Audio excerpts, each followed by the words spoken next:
Welcome to another episode of Not That Hard to Homeschool, the podcast for real people so that you can confidently, competently, and yes, even contentedly provide the high school education that is best for your teens and your family. I'm your host, Lisa Nehring from NotThatHardToHomeschool.com. Well, hey everybody, it is Lisa. Hey everybody, it is Lisa from True North Homeschool Academy, and we are going to start back to school in 6 months. And so want to talk to you about how to get ready for back to school. And I've got some great tips and tips for you as you're planning and thinking about back to school.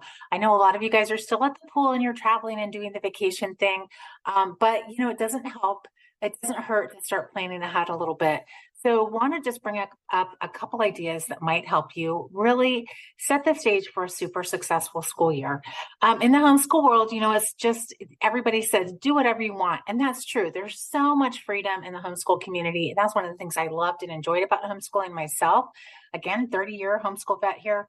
But I do think it's really super important to start with a typical course of study, because one of the points of academia is to give your kids a broad general overview about just things in general, like how to write well, what does geology mean, what's biology mean, how to understand history, both world history and U.S. history. So a typical course of study is not a bad place to start. In fact, I think it's a really great place to start because, again, it gives you that broad overview.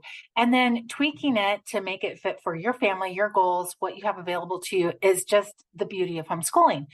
But if you haven't sat down and set some academic goals for this year, might be a great time to do so. And I love doing this with our kids as they got older. I would say even upper elementary school. Sit down and really discuss with them what they want to learn for this year, because you might be surprised. And then I would work together to create clear, achievable goals that will guide your homeschool curriculum and activities. And a fun way to do this, especially as your kids get older, is just to create some vision boards together. You can do this online. You can do this with magazines, and you can just do this with one of those big sticky pages. It's not a sticky note. It's like a full-blown page. You can just put it on the wall and write down, what do you want to learn this year? And just work on that together, and then decide how can you fit that into a typical course of study. How can you incorporate those into unit studies, field trips, travel, the whole smash, and really make your goals for the year owned by don't make them owned. That sounds weird, but give your kids ownership in what you're going to study this year, because that is a great way to not only capitalize on their areas of interest and the things that are really exciting to them, but also forward your own academic goals for your kids and helping them just establish routines and those kind of things academically. So really help your kids participate in what do they want to learn this year? How do they want to learn it? Do they want to take that trip to the aquarium as they're studying cetacean biology? Do they want to go to a reenactment? Do they want to participate in CAPS this year? Is there a sport they want to do? Or do they want to learn how to cook more? There's so many things that our kids are interested in. And if we don't ask them, we might not even know it. So ask your kids, what do you want to learn this year? What are your goals for yourself academically this year? And how can I help you get to that end goal? And then how can we work together? You're a team, right? And so how can they help you understand what's important to them? How can you help them know how to get there? That's one of the beauties of homeschool. You have this team that's very personalized, and you can absolutely personalize the education towards your kids, their areas of interest, and the skill sets that you bring to the table as too. The second thing I would say is create a schedule and just develop a daily or weekly schedule that balances learning, breaks, extracurricular activities, field trips, travel, all those kind of things. Because having a structured routine helps maintain consistency, and it truly does enhance productivity. It cues your kids to what to expect regarding behavior and activities. The other thing, you're building habits. I wrote a blog post on how just using the schedule can help your kids develop executive functioning skills. I've been honestly surprised at how popular that blog post was, but I think it's true that just even doing something as simple as sitting down with your kids, really, again, once they hit junior high, definitely senior high, for an hour a day, and schedule that like an hour every Monday. We're going to sit down and talk about the schedule for the week. And then those family planning meetings too, once a week, for sure, once a month, and just talk about what everybody's doing and where they're going, who's got the car, who's picking up and dropping off, and those kind of things. Really helps your kids start with time management, self-control, all those kind of great things that go into executive functioning skills. I'm not really a person who loves hour by hour schedules, but I do like time blocks. That really works for me. So decide what works for you, decide what works for your kids, and make it work for you. Because if it doesn't work for you, you're not going to utilize it. Again, I like flexible time blocks. We did skills in the morning, like math, Latin, grammar, skill-based learning, things that are incremental and sequential, because the brain is fresher in the morning and we just seem to get a lot more done then. So we always start with memory work and go into other skill-based classes. And then in the afternoon, we would do content areas. We also incorporated a morning basket for about an hour a day, and that was really super fun too. And we did memory work and Bible study and map work and that kind of thing in there. But find a schedule that's going to work for you, and then help your kids understand how to make use of the schedule and really hone their scheduling and habit building skills as you do your schedule. The other thing I think is super fun and helpful as you're homeschooling is organizing your learning space. And that is just setting up a designated area in your home for homeschooling, or at the very least, homeschool supplies. Now, we were one of those families that for many, many years, we did not have a dedicated homeschool room because we didn't want one. We have an open concept first floor where it's the kitchen, dining room, and living room all in one big space. And we loved utilizing that space for homeschooling. So we had a table available and then a couch in our living area. And so we would have different workspaces throughout our first floor area. And then as the kids got older, they would do studies in their room. We definitely made use of our enclosed front porch and, of course, outside, because who doesn't love doing school outside? We certainly did. So just make use of the home that you have. You don't need a dedicated school room, but I would say for sure have a place for dedicated school supplies, because there is literally nothing more frustrating than getting in the middle of a learning session where you can't find the tape and you can't finish that craft project, or you're trying to print something out for the next lesson and you can't find the printer paper. So just have a place where all your supplies are generally located and the kids know to put the things back, and you put them back too, so you can always find them the next time. I also like to plan curriculum and resources ahead of time. I'm an open and go girl. I don't like a lot of curriculum that takes a lot of teacher time because, again, I was working for a third of the time that we homeschooled, and I had 5 kids, all at different age levels and different learning stages. And so having a really teacher intensive curriculum just was not going to work out for us. I liked open and go, and I honestly really loved, and we utilized heavily online classes at a certain point. And that really worked well for us. But I did plan curriculum and resources. And again, I'm not a real hour by hour scheduler. So we would have time blocks and I would list out all the stuff that the kids did for the year. So I would have different 5x7 postcards with everything that they did, online classes, workbook and textbook type classes, apps, all the stuff that they utilized, co-ops and class days and everything on their 5x7 card. And then if they just had extra time or whatever, they could look through that if it was still school time, or they could do something that was of interest to them. But at least it was at a glance for every single kid. And if you're working or you have multiple kids or whatever complications you have in your life, having that just at a glance, what the kids are doing by student can be super helpful for you as you go ahead and plan your day and get through your day. So I know learning styles are super big in the homeschool world. Are you an auditory, a kinesthetic, or a visual learner? The science on this is that it doesn't matter if you cater to your kids' learning style. The outcomes are generally the same. But I would say this about learning styles. They're very good to know both what kind of learning style you have, because that's generally how you teach, and what learning style your kids tend to favor. The reason why is this, because we want to shore up areas of weakness and we want to really add fuel to the fire in things that they're naturally good at, right? We want to help them even go farther than they would if they have a natural skill or ability or talent, right? So understanding learning pathways is a good way to do that. The other thing you want to be aware of is that the more neural pathways, visual, auditory, or kinesthetic, that you utilize as you homeschool and educate your kids, the more the learning will stick and the easier it will be for your kids to learn. So if you're teaching them some kind of information while doing games and memory work and jumping jacks while you're singing a song, you're utilizing hearing, speaking, seeing, moving, all those kind of learning styles all at once, and it's going to stick better. So you want to use mnemonics, and learning styles are a great way to use mnemonics. What do I mean by mnemonic? A mnemonic is how it's a technique or something that you use to help you memorize, right? And memory work is one of the basic study skills. So it's super important to teach your kids basic study skills. I would also say, just really understand how your kids learn. That's super important. And also make sure you're teaching how to learn. Again, mnemonics, memory work, how to take notes, teach your kids how to test themselves, teach them how to do brain mapping and those kind of things, and incorporate your kids' interests. Refer back to what I said at the beginning. What do they want to learn this year?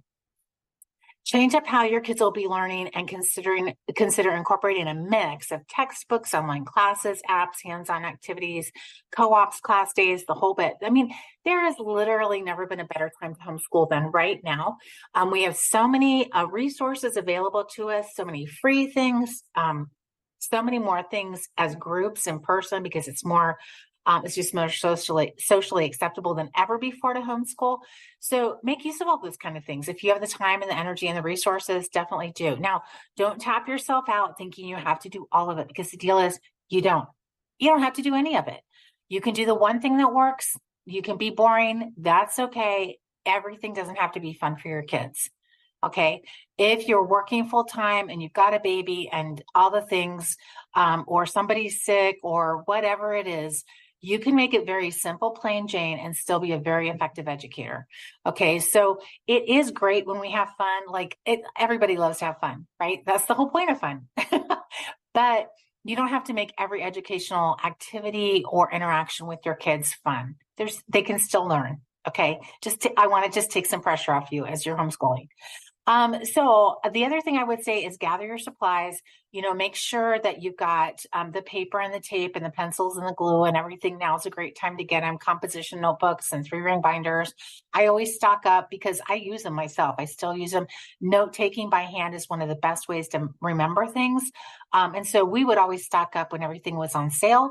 We always like to get a fun new water bottle or a new journal or large sticky notes, just something kind of fun. I mean, we're office supply nuts in my house. I don't know about you guys, but we love a good office supply over here.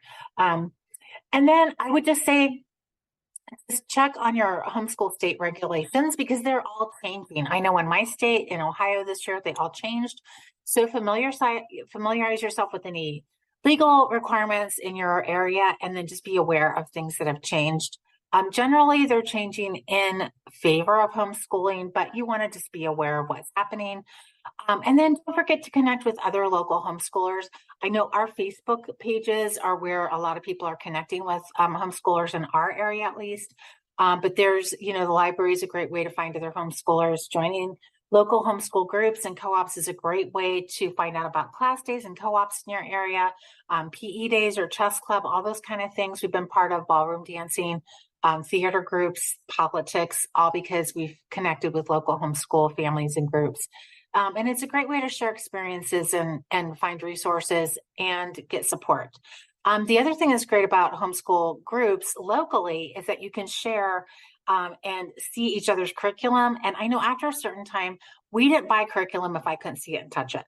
Because look, if you have a good copywriter, which every homeschool company should have, they could sell you anything. And really, you need to find out what's going to work for you and what's going to work for your kids. The other thing I just want to caution you about, as the homeschool industry has grown, there is just some bad curriculum and bad products out there. So let the buyer beware. You want to just be aware of what good academic and educational pedagogy is, and make sure that whatever programs that you're using actually do educate your kids, because there's some schlocky stuff out there at this point. I would also say, as you're planning your homeschool year, don't forget to just make a list of educational outings and field trips you want to connect with during the year. even planning travel. And we always looked for museums, nature reserves, historical sites, and community events to just enrich our education if we were doing like long-term unit studies or shorter-term unit studies, or we were just interested in a certain thing. We're big history buffs in my house, so any kind of reenactment thing we were all there for. But create the time, space, and resources for those in-person experiences because they can really supercharge your school year. And I know one year I made a goal. I just created field trips for our local community. I did 12, so I did one a month. And they were planned out for the year with all the pricing and all the things that everybody needed beforehand. So people could look at it and say, oh, this makes sense for us or it doesn't. You could do that for your own family or just your family and another family that you connect with or your larger group. And then if you get to travel, we have had some opportunities to do a lot of traveling on certain years. And we've really tried to utilize going to museums or parks or botanical gardens or, the Alamo, really neat experiences that were local to wherever we were. So, if you plan it out ahead, then you might have a little bit of extra spending money to do the extra little thing, right? There's so much bad juju about testing in the homeschool community, but I do want to say it's really important for your kids and for good learning to take place if you incorporate goal setting and progress tracking. Your kids need a good feedback loop to know if they've learned, and you do too. And assessments don't have to be a dirty word. In fact, we're all assessed all the time. You know what I mean? If we go to work, we're assessed, are we doing our job? If we show up to do a project or presentation, we're assessed on how well we do that. And our kids need to understand that throughout life, they'll be tested. People will be tracking, are they doing what they're supposed to be doing? But really, it's not like you're pigeonholing your kids because you've tested them. You're creating feedback loops for your kids, and they don't have to be all quizzes and tests. There's a lot of different ways to do feedback loops. Quizzes and tests are certainly two of them, but also papers, projects, presentations. And that's a good way to connect to a variety of skills and learning styles by utilizing a number of different assessment tools. But the other thing about incorporating goal setting and progress tracking is it fosters a sense of responsibility and self-awareness for your kids. Remember what I said before about executive functioning skills and calendars and scheduling? Goal setting and progress tracking does that too. So if you have kids who are really struggling with they're just, self-control or getting to that next level or learning skills and stuff, doing a tracker can be really helpful. And a good way to do this is just go on Pinterest and Google bullet journaling habit trackers. There's so many cool habit trackers out there right now. And that could be a fun thing to incorporate into your school year. But really, our brain gets better at what we practice. So if we don't have a good feedback loop and your kid's practicing bad writing without any assessment saying, hey, you've got run-on sentences here, or you're not putting the predicate and verb in the right place in this English sentence, or it's a run-on sentence or whatever, or 2 + 2 does not equal 7. If you don't have a good feedback loop, your kids are going to just keep practicing what they're doing incorrectly, and that's not good educational pedagogy. So some kind of assessment, goal setting and progress tracking, really good for your kids as you're teaching them, right? That's just good education. Okay. And then lastly, let's discuss the rules and expectations for your kids. And this doesn't have to be a really heavy conversation, you know what I mean? But just an open conversation about homeschooling rules and expectations, establishing guidelines for behavior during study hours, online learning etiquette and what that means, and the importance of self-discipline. So as you're teaching academic subject matter as you homeschool, as well as soft skills and life skills, right? So creating spaces that trigger specific behaviors and that's going to create habits for your kids is going to allow them to learn more efficiently and more effectively.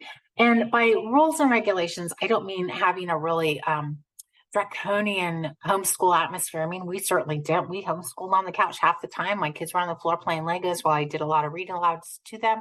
But I just mean things like when you're in school, the phones are away. And that might mean for mom too.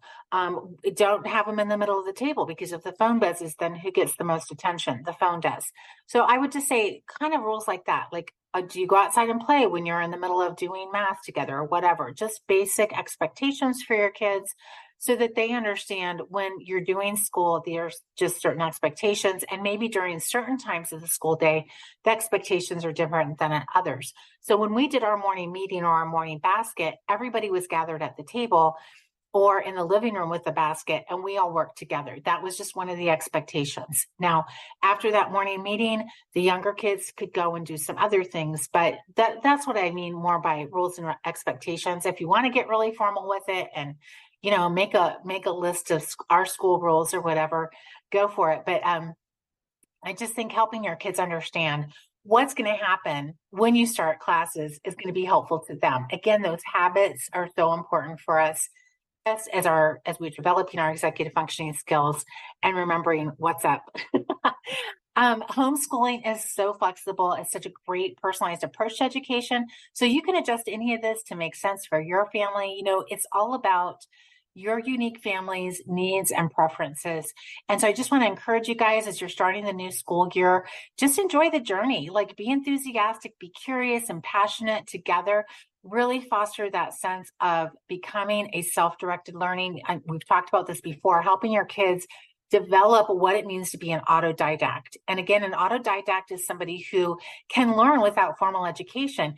And as we go and we live in this time of disruption, educational disruption, but definitely societal disruption, being able to learn on our own and be able to pivot really quickly is going to be so, so very important. So I'd really encourage you to make that a goal for yourself and your kids as you're homeschooling, that they can really develop that sense of becoming an autodidact. And maybe even an interesting thing to do this year would be if they say they want to learn about this one thing, make it their project, make it their school subject to learn about that, and just resource them. I know one of our teachers this summer said she gave her kids a budget and said, we're going to camp. Here's the budget, make it so. And then they just went with where the kids wanted to camp. They ate the food the kids planned, and the kids stayed within budget, and they just had a blast. So you could do some kind of crazy project like that. That is the beauty of homeschooling. You can make unit studies out of about anything. You can learn what you want. And the other thing too, parents, don't forget, you are your kids' very best resource. And the projects and the hobbies and interests that you have might be of super interest to your kids. So don't forget to incorporate them and invite them into the things that are of interest to you. I know my husband's really kind of a weather nerd and an archaeologist, and my kids are very familiar with the NOAA and the NASA websites. These are government websites paid for by our tax dollars, and there are so many resources on both of them, NOAA and NASA. So just make use of some of those free resources. But if it's a hobby of yours, invite your kids into it and just see where it takes them. I hope this has been super helpful to you guys. We're going to be doing a whole series on back to school. So we've got things about what to buy and all sorts of fun stuff coming up. Hope to talk to you soon. Take good care, everybody.